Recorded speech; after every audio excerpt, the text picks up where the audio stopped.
If you really hate making the traditional type of car videos, or you don't want to sing in a parking garage, I don't think you have to.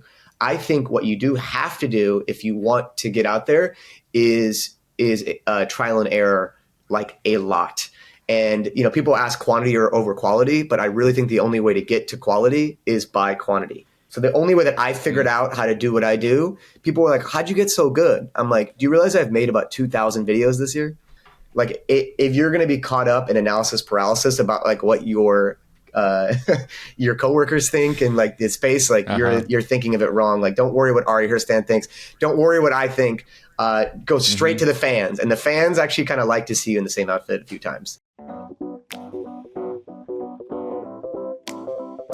What's going on? Welcome to the New Music Business. I'm your host, Ari Herstand, author of How to Make It in the New Music Business, the book.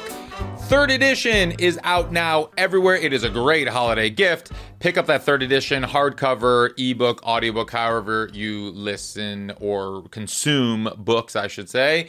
Check out How to Make It in the New Music Business.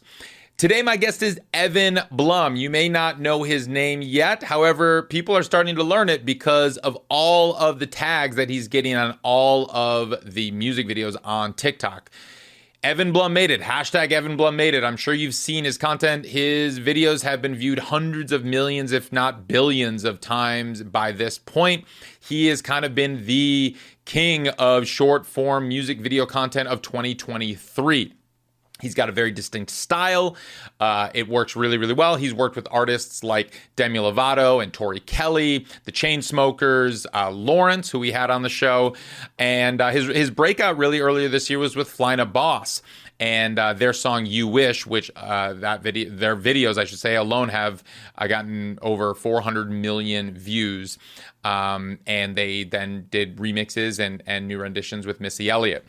So Evan talks about his style and philosophy, and really what I appreciated most about this conversation is he was very transparent on his workflow and how he approaches marketing these songs. And because that's essentially what he's doing, he is a marketer in video form. He is like he'll say later in the show, videographers these days are the most powerful and important people on the marketing team and on the artist team. And he really lays out his strategy in extreme detail, granular detail. So if you're learning how to be successful on TikTok or with short form video for your music, this is the episode for you. And break out that notebook, take notes, because he really breaks it down. And I pressed him on it. And you should just definitely go check him out on TikTok, on Instagram. It's Evan Blum Made It. And you'll start to see his hashtags. You'll start to see the tags on all of these videos. Just look down at the hashtags, and it'll say hashtag Evan Blum made it, and you know that it was made by him. Because people these days, which I didn't actually realize, it is now appropriate, or I should say it's inappropriate, not to tag your videographers on these videos. And similarly, I learned something new, that people are tagging the dance choreography of the dance video. So I like to see credit given where credit is due. And that's what we're starting to see. So yeah, go check out Evan on all the socials. You can find all of us that make the show happen at Ari's Take on Instagram, TikTok, X, and Threads. You can find me at Ari Herstand on Instagram and X a little bit. Visit aristake.com and get on the email list. That's where you'll get the most up-to-date information. That's the best way and easiest way for us to contact you. Go to aristake.com, get on the email list. And if you just pause the episode right now and hit subscribe or follow if you haven't done that yet, you want more episodes to populate your feed, leave us a 5-star review on Spotify and Apple Podcasts, or however you listen to this. If this is on YouTube, click that up thumb and subscribe and leave a comment. I like reading those comments. All right, let's kick into the show. Evan Blum, welcome to the show. Hey, what's up? What's up, Mr. Nice Herstand? How to make it in the new music business. I mean, come on. Oh my gosh, Evan Blum made it. The making it's are coming together. Yeah, how to make it. I've made it. So yours is how to make it. Mine's I already did made it. So which one's better? I don't know. I think I don't even know what we're going to talk about today because you've made it. Period. I guess so. Evan Blum made it. So this is it's funny because over the last like few months it seemed, well, I guess like this past year really, but really since summer I think. It seems like you are like the king of short form music videos, and you can't really open TikTok if you kind of follow and you got pop music in your feed without seeing your videos, and like specifically the Flyana Boss videos that you made, I mean, really kind of took off and started this whole movement. And now it's like everyone wants to have that kind of style. But I want to rewind a little bit because I know that prior to doing all the short form music video stuff, you were doing like more traditional video and directing and music video and stuff like that. So talk a little bit about your journey as a director and just kind of like what led you to where we are at the end of 2023, early 2024, and just kind of how you found this lane in this niche. Damn. Well, first of all, what an excellent setup for an answer. I mean, this guy right here is class act. Yeah, I mean, just like everybody else, I love music videos. And that's right. Yeah. Horizontal, full-length music videos. Right. 3.5 minutes What long. What is that? Yeah. I love those. Don't tell anybody I said that. So this is not being recorded, right? Right. I am, currently Mr. Clips here, Dr. Clips. But I originally just love music videos. I've always loved watching them MTV and Views and VH1. So when I originally got into doing picking up a camera and doing my own thing. It was like, let's do full length music videos. So I made about 40 or 50 of those, full length. And some of them didn't even come out like some stuff does. And almost all of them have completely been unnoticed. I felt like, I put my all into a lot of those, and it just feels like it was almost impossible because of the mechanism of YouTube.com isn't necessarily as powerful as it was in 2007. Sure. I started making music videos in like, let's say 2019, 2020, 2021. And who were you making these videos for at the time? I mean, I've been living in LA for like, 8 years at that point. So just like people I knew, or just like, just friends of friends, word of mouth, so like, cool.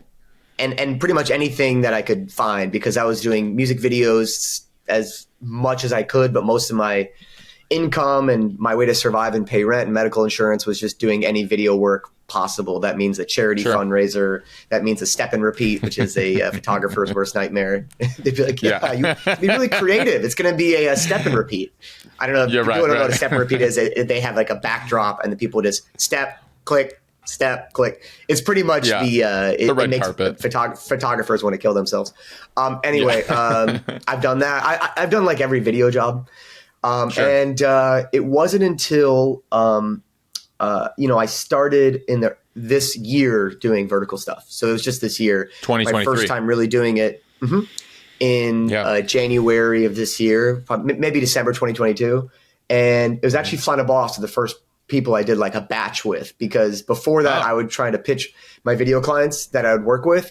Like I had some artists I worked with, and they would ask me for a video, and I would try to push them to do a large batch of short form vertical instead of a single thing. And they were fighting me on it every step of the way. I said, hey, listen, like I could do this, but for this price, what if we did 10 or 15 shorter clips of the exact same thing? So we could go to the same location, we could have the same day, but instead of the deliverable being 1 3.5 minute video, let's have the deliverable be 10 pieces of short form content that are vertical, optimized for vertical, not shot horizontally and reframed for vertical. If anything's going to suffer, it's going to be the horizontal deliverable. Let's not, everyone's always like, shoot it horizontal and reframe it vertical. Well, wait a second. That's going to make the horizontal asset suffer. Why is the horizontal asset suffering when it's objectively less valuable? Make the vertical asset shine and the horizontal asset can suffer. I'm sorry, horizontal shooters, but it's objectively less effective right now. It might change when VR headsets come back and rule the world. Sure. I don't know. Sure. But as long as our hands hold this device, that's my smoochies. Vertical is going to be objectively much more effective and shorter videos. So I did my first batch with Flyana Boss after meeting them at a showcase, We Found New Music with Grant Owens at Hotel Ziggy, crazy enough. And I just and that's how you met them? Was that the showcase? Yeah. I just went to a showcase, just Cool. whatever, bored, just going to showcases. Didn't know anybody there, and most artists there were kind of like sensitive singer-songwriters, which is, I love sensitive singer-songwriters. I know you're a sensitive singer-songwriter yourself. I am too. Yep. But I also love hip-hop. Who doesn't, especially when the live experience. And so I just like went up to them, and like they were making their own content just on their iPhone and doing pretty well. Getting like 20K, videos, sometimes 15K, 25K, 30K. So they were just going hard on TikTok. And like, so when I met up with them, I was just like, like I told them like, hey, are you guys down to make just like all TikToks instead of like shooting? And they're like, what do you mean? And I was like, okay, good. Okay. Like they weren't even thinking of making a full length video. I was like, good. Sure. Like it sucks when you have to fight somebody on something that is going to be helpful. And like, I really am trying to blow up the videos I work on and trying to help people, like I want them to do well just as much as the artist does. So it sucks when you need to fight people, but we really had an easy time working together. So that's kind of how I transitioned. That they were the first client. And then the first videos we did, we got one that hit like 1.2 on a song called Miss Me on TikTok. And that was the most I've ever gotten on anything I've ever done at that point. So at that point it was like, okay, I'm done. Like, I'm never doing another horizontal music video ever again unless I really have a really good reason. They were it's a stuff. Yeah, they were totally independent at the time, right? They were with a company called Vinculum, which is a subsidiary under Atlantic. So they were kind of with Atlantic. Were? Okay. Yeah, already, because Vinculum is I think a JV under Atlantic. But as you know, these kind of things are fluid in their actual help they provide. So I don't really know exactly how much support or help they were getting from Atlantic at that point. I had never met anybody from Atlantic. I'd never even barely knew they were with Atlantic. I'd kind of heard it, but I was like, okay, like that's not really going to help me out in any way. So yeah, so it wasn't Atlantic who hired you. It was you approaching Flyana Boss, the two ladies, and then just kind of working this out. And they were the ones who hired you, or what was that kind of relationship? I got paid through their JV. So the JV was the one that I got paid through. So I, pitched with them, and then I talked to the JV about payment and stuff. So like, that's how I got paid for the first bit.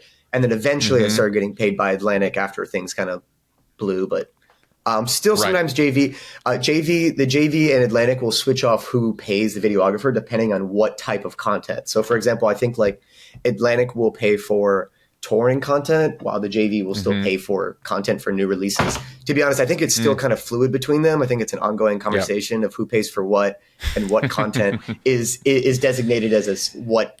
It's just for those, pretty confusing. It's for those balance sheets. So at the end of the year, they can see like Atlantic spent X amount in marketing dollars, and the JV, the Vinculum, spent this in marketing dollars. Anyway you slice it, it's just so they can take advantage of the artist. No, I'm just kidding. Hey, you're not going there. That's for another interview. No. So talk to me about kind of you did this batch. I just kind of want to go back to the beginning of this. And set me through the timeline, because I feel like all of this happened in a very, very short timeline here. I mean, we're talking in under a year. You went from starting short form videos to now having hundreds of millions of views, working with superstars, like Demi Lovato and Tori Kelly. And so talk to me more so about like, you did the batch. Did they roll all 15 or so videos out kind of in a week? And then did it just kind of take off? Did you spread them out? Did they spread them out over a few months? When did they start posting? Because I feel like I only started noticing this stuff in like May. Well, they didn't post that big viral song "You Wish" with the "Hello Christ." That song didn't exist yet. So I think they were posting because they were already posting once a day by themselves.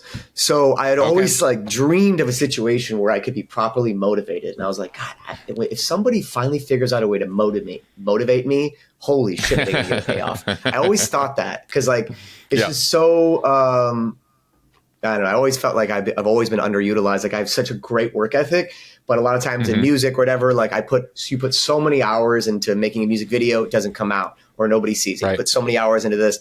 And I'm a little bit of like I'm a workaholic. I'm a hardworking Jewish boy, as you probably relate to that. So I just made them like 15 in like 2 days. And like, so like, they're like, holy shit, who is this guy? And like, if they're in the video, they're in the Google Drive ready to post. So they started posting one a day.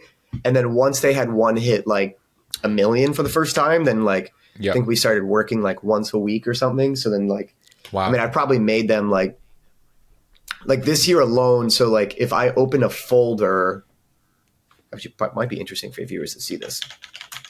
So let's say I go to my Google Drive and I open my Flyana Boss folder. And this is just from this year. I know you can't see my screen, so this might not be so interesting. But here we go. So within that folder, there's 24 folders. And within those 24 folders, there's between 10 and 15 videos in each folder, because those folders are from each different day we work together. So like I made them, maybe 250 videos this year alone. So I have a folder of people I've worked with this year. I probably made like, let's see. So like, it's not really a coincidence that you're seeing so many of my videos everywhere. So I have 113 clients I've worked with this year since January. And each of those clients have probably between 10 to 40 videos each that I've made for them. So I guess you can do the math. So I've made thousands of videos, which is why you're seeing it. It's not like, what is this, like some kind of alien? Is there some kind of kid in Indonesia in a sweatshop? It's literally just me at this shitty desk right here with this mattress. And so like, that's really what it is editing, now. It's like, you're doing I've seen the behind the scenes of you running down Hollywood Boulevard with the camera, with the, what do you call that stabilizer thing? And the a gimbal.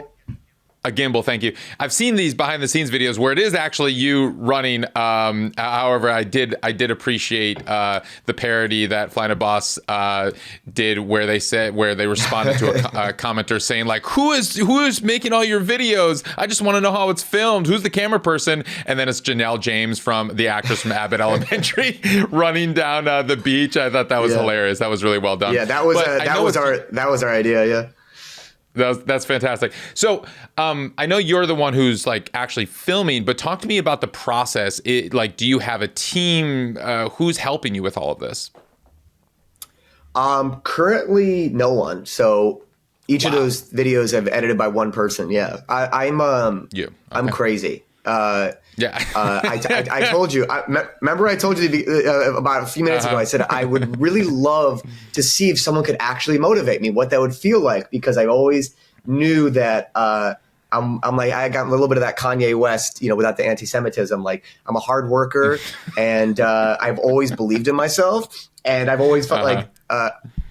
It sucks because I love Kanye's like my favorite come up story, my favorite. Okay, so anti-Semitism aside, Kanye's got like one of the best come up stories. Nobody believes him as a rapper. Kanye is a troubled genius. There's no denying. We won't get into all of that, but I think we can all agree. I mean, I'm holding the one of his what was that thing, the nano, the fucking, what's that player called? You have the stem player? The Donda stem player? I have the stem player right here. I always wanted that.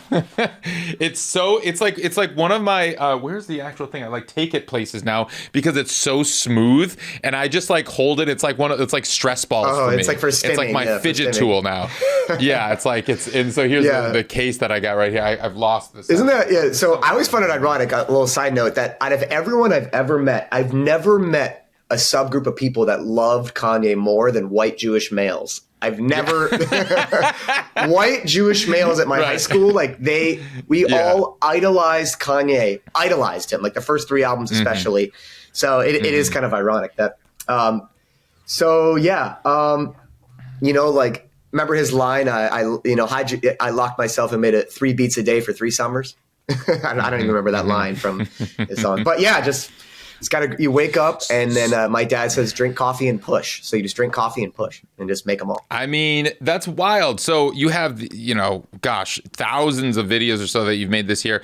But so let's break it down a little bit, because I know that there's a lot of, we're on the New Music Business podcast, where there's a lot of musicians listening to this right now, a lot of managers, a lot of people that want to have success on TikTok. don't really know to where to begin, or at least the short form video content, I want to just like get to kind of the core philosophy of how you approach this. So, because I like step back, I'm going to dumb it down right now because you're in this so much. So I don't think, from my perspective and from the musicians and artists that I talk to, it's not as clear or understandable or as to like what the methods are. And like when you say 15 to 20 videos, I don't think anyone really knows what that means, because like initially from a millennial brain like mine and like a lot of artists that I talk to, it's like, 15 to 20 videos. That means 15 to 20 songs. And so you've shot 15 to 20 different songs, and there's different, because why would you do more than one video a song? Like, let's dumb it way down. Talk to me about, because I know I've studied the videos now and I've seen the, like you said, hello, Jesus, I'm sinning again line. I was like, yeah, everyone knows that line because I've seen 1,000 of that same part of the song that you have shot. And I'm like, whoa, but like, let's back up a little bit. Let's pretend that people actually haven't seen any of these videos, don't really know what you're talking about. Break down the methodology and the philosophy of when you're going to work with an artist. This is like, what is a batch of videos? Why are you doing a batch? How does this all work? Okay, so let's say you have a brand new song and it's mixed, mastered, ready to go, and you've released it or you're about to release it. It doesn't really matter at this point, in my opinion, if you're an emerging artist. So I'm going to talk from the viewpoint of somebody who is not famous, because that's where 99.9. So let's say Ari, let's say your artist, I'll just use as an example. So your artist name is Ari, and you have a new song called Fire. So your new song, Fire, you want to market it now, and you want to use short form vertical to market it. So if you haven't had any parts of the song do well yet, and you're still in the experimental phase, here's what I would suggest as somebody who you'd come to. First and foremost, obviously you can listen to the song and hear a part that you feel like would be the most grabbing. And then the length of the section of the song that I recommend to people right now that I find most effective is between 12 and 15 seconds of a song. So once you find the 12 to 15 second range of a song that you like, I'd always assume that you also don't know which part's going to blow up. So I would try each section that you think has potential. For example, there's been many times when everyone thinks, it's the chorus, it's the chorus, it's the chorus. But then it will be like this bridge outro part that like kind of brings people into your world. So the name of the game is how to get people to pay attention and give a shit about what you're doing. Easier said than done. So let's say you had a song called Fire, and it was your first time marketing the song. I would figure out which are your timestamps that you're going to be using for short form. So let's say we use the pre-chorus into half of a chorus, right? Or let's say we have just the chorus from the very one of the chorus to the end. Or let's say we use just the bridge part, the start of the bridge into the middle of the bridge. Or let's say we just use first verse or second verse. So that's five different sections, since you're still in experimental phase. And I really do think it takes 2 or 3 posts of that section for you to truly understand, which part has legs. And then once you gather that data, then I would go balls to the wall on whichever part goes off. So for Flyana, for that song, You Wish That Blew Up, we had put some work into that first verse. And we all thought that was the part, because the part was, I'm a great fuck, but a better lover. And we're like, whoa, that's amazing. We all heard the hello, Christ, I'm about to sin again. And for some reason, like even I kind of feel embarrassed. I was like, how did I not know? Like, how did they didn't know? Like nobody knew. Like, what the fuck? Like, I thought we were supposed to be the experts. How do we not know? It's right there. How do we not hear that and know? But even them. So I've been wrong a lot and I've been right a lot. And as you know, like a superstar baseball player hits 33% of the time. So I consider myself hopefully somewhere near a superstar baseball player, which means I'm wrong 70% of the time. Don't tell anybody. So I'm right sometimes though, but wrong sometimes. But I'm right enough to know, like smart enough to know that like you got to kind of experiment through trial and error. So I would try to market each part of the song, and let's say you have 10 clips. So I do 2 for the 2 for the pre into the chorus, 2 for first verse, 2 for second verse, 2 for bridge, 2 for just chorus. You know what I mean? And so that's how I break down 10. And then each of these clips videos, now I call them clips, Yep. is maybe 12 to 14 seconds. Hey, and sometimes 8 seconds. Hey, sometimes 22 seconds if you feel it's like, right. Like the You Wish was like 22 seconds. But the thing that I felt like made that earn its 22 seconds was that they switched, like the girls switched, like at the 10-second mark, right where I'm saying attention falls off, a new girl comes in. So if you're gonna try to market a 22-second clip of your song, it better have a really hard contrast switch or something surprising or something engaging or musically shifting. It shifts into halftime. It goes from a major to minor. It shifts from a soft whispery vocal to a big shouting vocal, like something contrast. So like I'm always looking for points of contrast in the music, for like the soft to loud dynamic, the loud to soft dynamic, the emotional, from angry to happy, from happy to angry, like just those big moments of emotional or dynamic shift in any way, because those are the moments that get people. So like that's what I usually look for. And something that I think is interesting in the new music business is that I really do feel that probably one of the most important parts of an emerging artist team would be a videographer.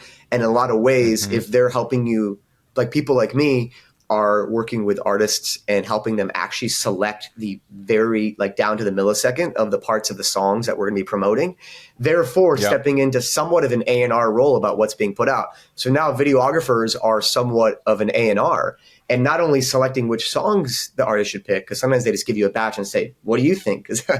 And then, because it's nice to work with somebody. And then not only which song, but which part of which song. So it's kind of like videographers can behave as A&Rs in that way.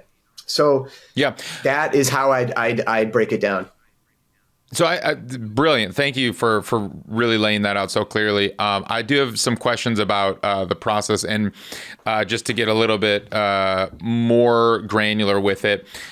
When you said you have these different sections of the song and you do a few clips of each section of each of those timestamps of the 12 to 14 seconds or whatever it is, 22 seconds if it's dynamic enough.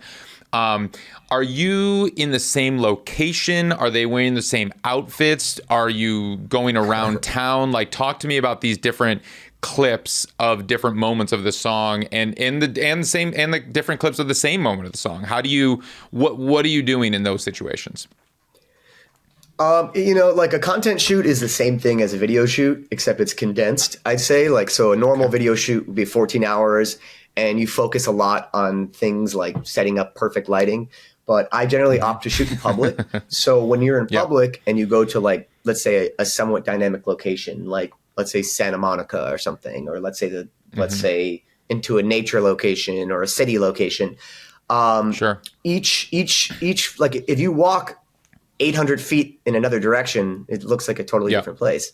So you could just shoot some over here, shoot some over here, switch the outfits, then go back out, shoot some over here. You know what I mean? It's just kind of like a grip it and rip it, run and gun. And then generally just like an album. Let's say your objective is to have 10 videos as your final output. Then you could shoot 20 and then pick the best 10. So it's just like having like the greatest hits, So you pick your best 10 in the editing room. So the editing room is where you kind of pick, okay, these were the best because this outfit really pops. This outfit he or she is slaying in, or this outfit doesn't slay. So like, that's kind of it. And obviously like the more outfit changes, the better. Like when I shot with Demi, most people think I shot with her on like a bunch of days. But I was only at her house for like an hour and 45 minutes. But we have 10 different deliverables and different outfits in different spots. So you have to have a very fast brain to do Demi this. Lovato has that kind of vanity inside of her house. That was in her house when she's sitting in front of the mirror for, oh, wow. Okay. Of course she does. That's fantastic. She's a hardworking gal. She's been in the game forever, and she probably doesn't have a lot of time. So that's so great. like So you but like it's still useful for her. Yeah. No, that's really helpful information. So you pick a different location, or you have like a location that's dynamic enough where you can switch around. So each clip though, if you're doing, from second timestamp 23 seconds to 42 seconds, and you're going to film that, every time you do a take, you want a different outfit in a different looking backdrop, location, whatever. Is that kind of the I wouldn't say 10 different outfits. That's like, I'd say different location every time, but I don't know about 10 different outfits. That's pretty, I mean, if somebody's got 10 different outfits and you got the time, I would do it. But I don't have that much time to do 10 different switches. So you should do about like three outfit switches in different locations. But cool. if an outfit's really good, like, I think you can run it back. I think people like to see the same outfit over and over again. I think contrary to popular belief, people actually like to be spammed. People in the music industry see it as spam, but I would encourage everybody to completely ignore what other people in the music industry think. I don't care what anybody in the industry thinks of anything I do. I only care about the general public and what they think and what, high schoolers think or college kids that are into music think. Like, I don't like if you're going to be caught up in analysis paralysis about like what your coworkers think and like the space, like you're thinking of it wrong. Like, don't worry what Ari Herstand thinks. Don't worry what I think. Go straight to the fans, and the fans actually kind of like to see you in the same outfit a few times, in my opinion. Yeah, and they like to hear the same part of the song many times, and that's how songs go viral, right? And I mean, even though they might say they don't, but that is how people start listening to the song on the streaming services. Because at the end of the day, if we're really, really zooming out and we're thinking about what is the point of what you're doing here, and that is to drive listener engagement and to drive fans. And so like the whole point of what you're doing here is not to get a viral video. It's not even to get multiple viral videos. That doesn't matter. Virality changes. It's like, what is the point of what you're doing here? And that is, I'm assuming, to get more fans for the artist. And really, the fans kind of start with the streaming. And so to get more fans and to get more listeners to the song, they have to, it's almost like, we can think of TikTok as kind of the new radio. And when you listen to top 40 radio back in the day, they would play 40 songs over and over again. And that's what made them hit songs. And that is what has been, tested now for decades. And that is just what humans resonate with. And so it's like, it's not like we're reinventing the wheel here. And so we don't have top 40 radio that is really moving the needle anymore. We have TikTok that's moving the needle. But what does it mean? So if you're going to have a song that's going to resonate, you have to hear it over and over and over and over again. And what I find fascinating, and I wanted you to speak to this a little bit, is kind of the evolution of how music is marketed on TikTok. TikTok's now been around for 5 years, I guess now. And 2-3 years ago, it was all about influencer marketing, where you'd have a lot of people making videos to a portion of a song or to a clip of a song or to the song. What I've seen now from you and the videos that you make and the artists that are kind of pushing their own music is that the artists will just make a bunch of videos, like do exactly what you just described, and people are either naturally gravitating towards, some are making videos. Do you find that labels and artists are investing in influencer marketing like they did 3 years ago, or are they investing in more kind of putting the artist front and center and creating all these videos like you described? That's a great question. Well, I guess it just depends on how good they are at performing and how much they enjoy it. Some people, I've met up with artists before that have told me to my face that, hey, before we start shooting today for this content, I just want to let you know that making content makes me want to die. And I'll go, oh, great. Thanks for letting me know. And I'm like, this is going to be a great day for both of us. Common refrain that I hear. Thank you for letting me know. That's really going to motivate me to do an excellent job. Thank you. Really smart of you to motivate me. And then some people on the other end of the spectrum will text me before or with them, and they say, hey, listen, man, I was born for this. I am so fucking excited. And I go, hell yeah, let's do this. Because this is my life and my day too. So like, we might as well do a good job. What the fuck? Yeah, have So fun. some artists like have a different relationship with it. So like, because you can market your music in any way possible.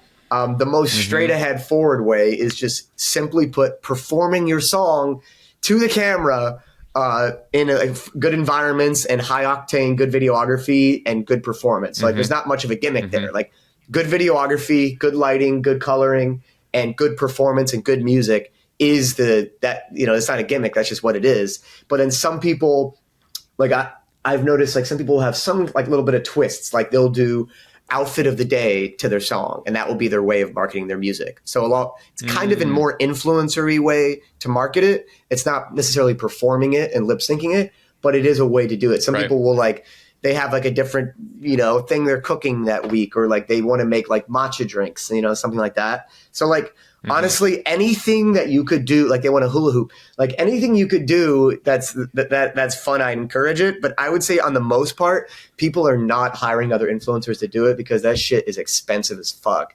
And influencers are expensive.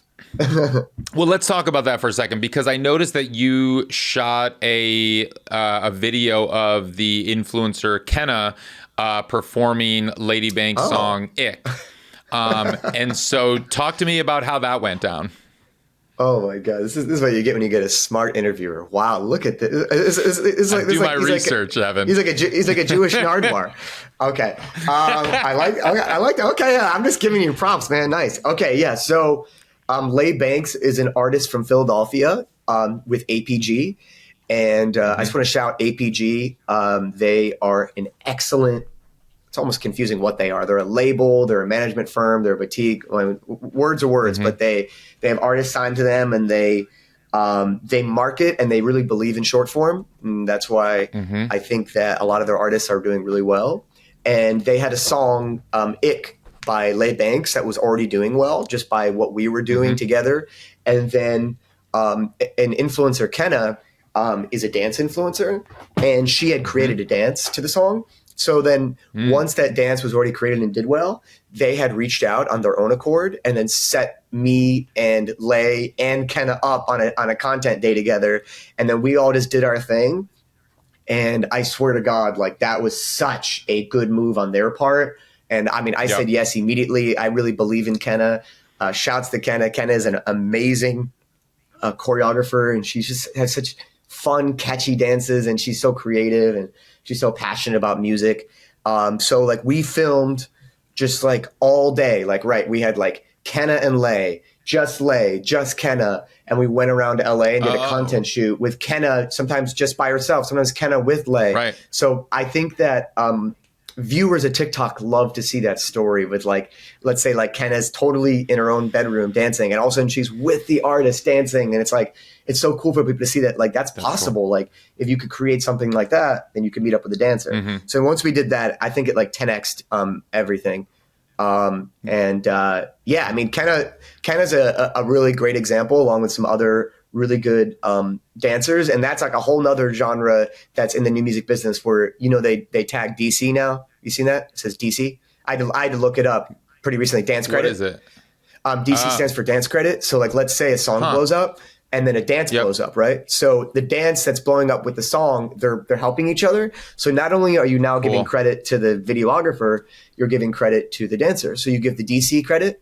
So like, Lay did that. So that's like an interesting way that everybody's kind of helping and blowing a song up. Because I know originally, like when Charlie D'Amelio would do a dance, like in the beginnings of TikTok, there was some controversy that there was like another TikToker that invented the dance, but she didn't give any DC, she didn't give any dance credit. And people said it's unfair. And I agree, it's unfair. So now I think that's like a practice that kind of implemented. So like, yeah, so like that's how that went down with Kenna. And man, shouts to Kenna. I couldn't do that. I suck at dancing. No, it was cool. And I it's funny because I'm not familiar. I wasn't familiar with Lay or Kenna. My dirty little secret is I don't really spend much time on TikTok. And so wow. What a loser. Yeah, I know, right? Don't tell anyone. You must be like interacting with people in real life. I can't believe it. Yeah, it's wild. So like, when I was just looking at kind of some of, your reel and just kind of your TikTok and just I saw the Kenna video that you had posted of the Lay song Ick, and I thought Kenna was the artist. I thought she would like. I'm just like watching this video because it was the video in front of the gas station prices, and it said, shooting this in front of the cheapest gas of LA, and it was like $7.30. And yeah, I know that gas station. That's the most expensive gas station in LA. Yeah. But just it was good. It was a nice. Yeah, right. Exactly. It was perfect. Right. So that one got tens of millions of views, and I think it was from your profile. But I thought I saw that, I'm like, oh, who's this artist? And I had to go down this rabbit hole. I was like, right. I'm like, this isn't the artist. And then I was like, wait a minute, because I go to the Lay Bankz Spotify. I'm like, this doesn't look like the girl I just saw lip syncing to her video. And then I was like, oh, she's an influencer. I got it, because it was interesting. She was lip syncing, like not just dancing, which like dancers usually will just dance to it, and it was almost like she was performing it. So I was so confused. But that makes a lot of sense, and that's cool that they kind of paired the two up together, which is something I guess we're now seeing more so, which I hadn't seen really a few years ago in the Charli D'Amelio days of the influencers being, connecting with the artists necessarily. But that's fascinating. That's really cool. Yeah, I mean, that's a big look. I mean, TikTok is still an app where people love dances. I mean, if you look at Major Look, Meghan Trainor, like those dances are so powerful. So any opportunity I ever have to work with somebody who's very, very passionate and good at dance, I'm always like excited about that, because it's magic to me. I mean, dancing is so powerful. And I suck at it, so it's magic to me. I'm so incredibly lame on the dance floor. Yeah. How's your dance move? Let's see. Let's see some hips. Let's see some hips. We do a little hips. Come on. Some hips. You want me? Yeah, right. Let's turn the bar mitzvah up here. Oh, let's go. Hey. Nice. There we go. I have no talent. It's all right. No one's gonna ever hire me to do a dance. It's okay. That's why you're what we call behind the camera, literally. Right. So, I want to kind of get back to, because I think this story is so fascinating with the Flyana Boss videos and the clips and everything like that. It's pretty it's that verse where they say she's like, I should have written these lyrics down, but Christ. I'm like Michael Phelps. No. What's the Michael Phelps? And I'm in the brand deals. I'm drowning. I be Michael Phelps, all the brand deals that I'm swimming in. Thank you. Not trying to swim. Yeah, exactly. And it's great because it's kind of like I saw them. I'm curious how many of the locations that you shot in, like the Chipotle or the Disneyland or McDonald's or Google's offices or whatever, was that a brand deal? Was this a partnership with Chipotle, or was this just like, oh, let's just continue the momentum and they're all going to be fine with it? McDonald's, Chipotle, what was the other one you mentioned? Disneyland. Those were not brand deals. We just did. Oh, you just like responded to a comment. It's like, all right, let's hit this Chipotle. All right, let's hit the McDonald's. Yeah, exactly. Cool, cool. Shouts to my business partner and my smoochies, Julie. This is her. It was actually one of her concepts and ideas that we should be replying to comments and putting in the captions. Hey, where should we run next? And then we did that very early on. Like we had that idea like after video 2 or something. Like we were like very quick to think about that. And then people started commenting immediately, and then we would just do it. And then we don't care if it's a brand deal or not, because it's all for the betterment of the song. And then, I mean, obviously, like they've kind of they've broke, which is awesome. So like now it's like it worked. And then it's like some of them were actually brand deals. So like Google was a brand deal. Like going into the Google offices is a little bit different than going into Chipotle. It's very difficult to get into. Get permission for that. Yeah. So the Google office, we had permission. We went in there. We worked with a guy, Noah, who works in like the music side of it. So yeah, like then we started getting it was weird because it's like, it's really is the fake it till you make it, you know? Because like you do fake brand deals and then you start getting real brand deals. And it just kept going like that. It was just crazy. Like that was really a lightning in a bottle idea, moment, and song, man. Like we've been trying to recreate that exact moment, and it's a lot easier said than done. It's just like having a hit song, man. It's like it's like lightning in a bottle, man. You just try to catch it and just get lucky. Well, it's that was wild, luck. and it's so cool to see that journey because of the success of those initial videos of You Wish. There's now multiple remixes that have come out, like with Missy Elliott, which oddly enough I saw is like tagged, or at the top of the videos on TikTok where it says like find related content, and sometimes it's the topic there. Like Missy Elliott is the related content for a lot of those early You Wish running videos when it's not even of her remix and she's not tagged and it's like she's not part of it. I saw that was so fascinating. Maybe it like got inserted after the fact or something like that. But either way, the song is really taken off. Yeah. So I want you to speak to artists who are listening to this right now who really struggle with creating content. Like the artist that would tell you on a shoot day, creating content makes me want to kill myself. How do you approach that without just like saying, just like, do well, it. shit, all right, this is what I'm doing. Yeah. Like what would you say to them to reframe what this is and what this is all about? Because like, let me set this up a little bit more for context. What I've seen and what I've experienced from my friends and from other artists that have this repulsion to creating content and TikTok and all of this is like, they're fine making full-length music videos. Like they actually love making full-length music videos. That to them is artistic. That is something that is like the holy grail. It's like, this is what they grew up on. This is like part of their artistic statement. And to them, it's a piece of art. Just like their record is a piece of art. This is their artistry. But then when you kind of transform it, or it's reframed as now we have to make TikToks to market the song, and we have to create content, and this is how we're going to have to do it to market the song. When it turns into marketing, that's when they're repulsed. And that's when it's kind of like they can't stomach it. Because to me, I'm like, well, making short form videos in 2023, 2024 now is what like making music videos was in the 80s, when this was like just kind of starting to be. It's just like in the same argument that I got, I wasn't alive. The same argument that the labels would get back then was just from the artists, was like, why do we have to make videos? Why do we have to make videos for the music? The song should speak for itself. And I find it fascinating now that a lot of artists these days are like, well, why do we have to make short form content when they would love to make music videos? So I'm curious what your approach is, or what you would say to those type of artists. I think the only way to survive in this crazy fucking world where you have to make thousands of videos, I totally get it. It's exhausting emotionally, mentally, physically, spiritually. Is that unfortunately, as far as I know, it's the most effective objectively by far. And you're going to run out of money. If you want to do music videos for every song, more power to you. I don't know who's going to pay for it. And let me know when you get back from Fantasyland. But you're going to run out of money. So if you really hate making the traditional type of car videos, or you don't want to sing in a parking garage, I don't think you have to.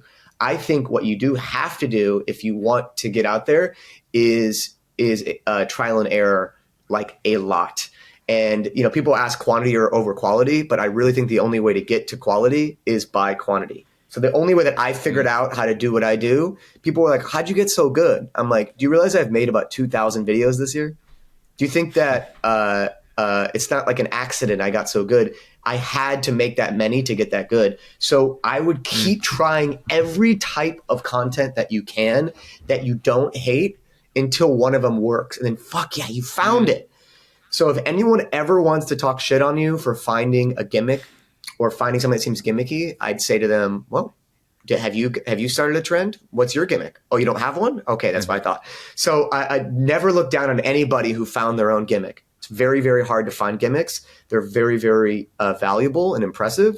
and they're very difficult to locate. And they're usually found through like, you got to kind of put your pride aside and you got to embarrass yourself a little bit. And you're going to be cringing at yourself every 2 months. You're going to be looking back what you did 2 months ago and very embarrassed. So if you're not embarrassed of yourself constantly, you're probably not doing enough. If you're not in a constant state of embarrassment, then I hate to say it's kind of true. I would say like, just keep trying a new fucking way to do it. If you hate it, then figure out another way to do it. If you can't figure it out today, drink coffee the next day. I'm a big guy on caffeine. It's like the best thing ever. Wake up and then drink coffee or whatever your version of caffeine is. Go for a run, hit the sauna, get an ice bath, and just try a new way to make content that is completely different than what everyone else is doing. And fail. Just don't quit. Winners never quit and quitters never win. I should have quit years ago. I've been in LA for 10 years. I should have been out of the music business years ago. I should have been in real estate. I have like a little smart Jewish brain. I could have been working at a marketing agency years ago. I refuse to quit. And now people are looking at me like I'm part of the new music business. And I'm, currently seen as one of the most powerful marketers in the music industry by all the labels. And it's like, it's only because my refusal to quit and my quantity and like I just kept trying a new way to get in, and it's like, let me know when you wake up from Fantasyland, but you have to trial and error like a madman. Like if you don't have it in you, then like hire somebody or be best friends with somebody who can. Like you gotta.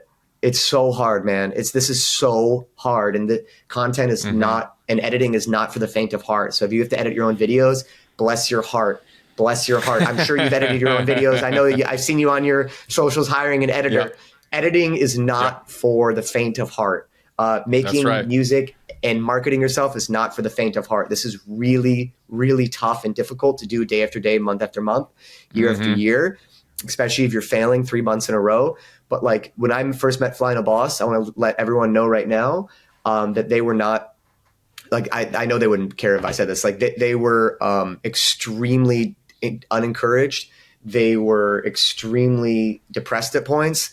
They were very over it. They didn't want to make any more. By the time they met me, they'd been making content for 2 years, like and posting one a day for 2 years before they met me and before we started working together. And they didn't give up. You know what I'm saying? They didn't stop. Yep. They were very depressed at times, and they were very discouraged at times. And so have I been. So have I. Sure. But like, man, you know how it is. You can't give up. You got to keep going if you really love it. And if you don't love it, I'd suggest doing something else, like working in finance. But I know this answer's a little intense, but like this is how I really feel. If you hate it, I'd figure out a way to not hate it by coming up with your own idea. Your label's not going to come up with it for you. Your mentor's not going to come up with it for you. Your best friend's not going to come up with it. Your mom, your dad. You have to come up with your own ideas, your own gimmick. Yeah. And you be proud of your gimmick. Be proud of your gimmick. You came up with it. It's very hard. Amen. Your dog is giving you an amen back there for you. Yeah, that's what I say. Come on, up. You want to say hi to Ari Herstand? Yeah, come say hi. Yeah, so you have to come up with your own gimmick. Hi, cutie. This is Sammy. Hi, Sammy. This is the only way to stay sane out here. This is fantastic. Well, do you have a dog? Evan, this is no, I don't. But Sammy is making me reconsider. That was fantastic, and you've dropped endless gems, and this has been really enlightening. And I know that everyone has really appreciated all of the wisdom that you've brought. I have one final question that I ask everyone who comes on the show, and this is for you and Sammy. What does it mean to you to make it in the new music business? Evan Blum made it. My personal opinion is that if you could use art, creativity, or your passion in any way to pay your rent every month, you've made it. All right. That's my opinion.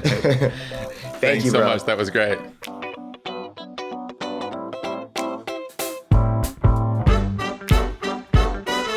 Today's episode was edited by Mikey Evans with music by Grassroots District and produced by all the great people at Ari's Take.